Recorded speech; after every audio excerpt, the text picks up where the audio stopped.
It's amazing what you find when you go poking around council documents, writes Maria Slade in this week's Flipside column.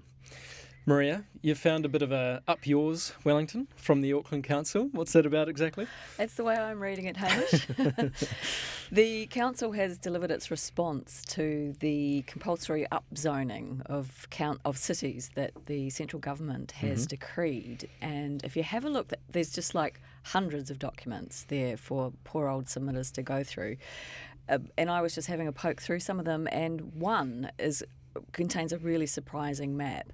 What the council has done is they have carved out this enormous sort of gumboot-shaped sort of white stripe right through the middle of the isthmus. And this is the Auckland light rail corridor. And effectively what they've said to the government is, well, there is no point in us going through your process of upzoning this very significant chunk of Auckland if you're only going to turn around next year and give us a light rail route, and we'll have to do it all over again. So we're just not going to do it.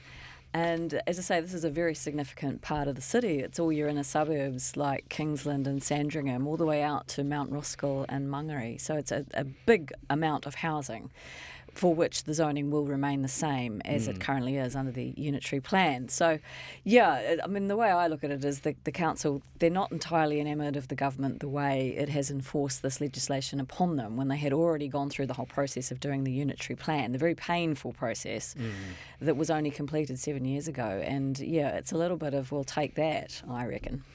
Context here as well is last week at NBR we did this series looking at the mayoral candidates, and a big theme that was coming through was this whole we're going to take it to Wellington. So, I mean, how does that fit in with what some of the candidates have been saying as well?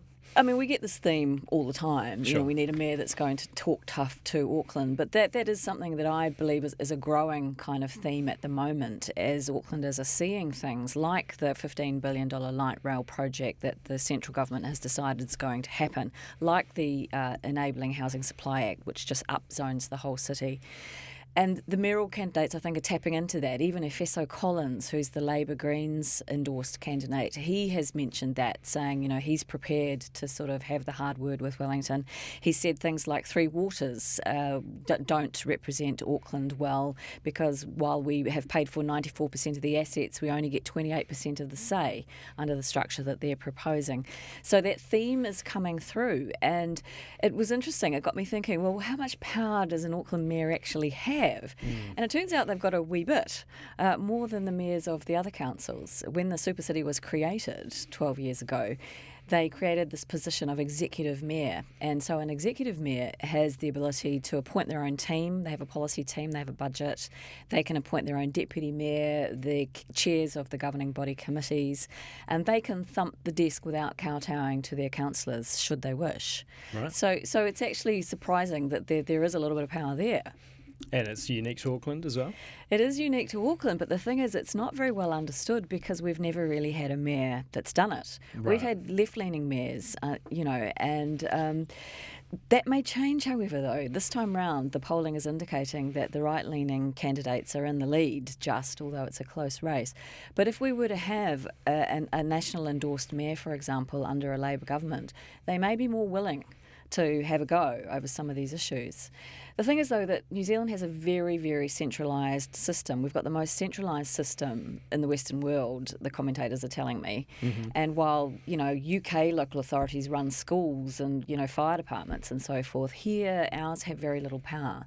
And so even under that executive mayor sort of structure, Auckland's sort of arguing with one hand tied behind its back compared to competing cities overseas. And you've seen more and more of the centralisation as well, haven't you, with the health authorities and things like that as well? Yes, of course. Disestablishing of 20 DHBs. We've got Te Pukenga, the mega Polytech merger. We've only been going in one direction under this government.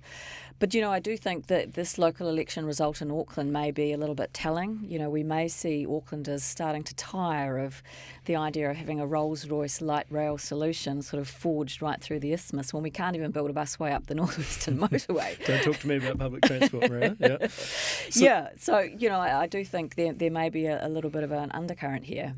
And you pose the question at the end, the Democratic Republic of Auckland, are we going to go that far, do you think? Or? Don't think we're going to see the Democratic Republic of Tamaki Makaurau anytime soon. But, I do believe that some of the Central Auckland Labour MPs may like to put their ear to the ground of the isthmus a little bit. The tide may be just turning just ever so slightly. Maria, thanks for your time. Thank you.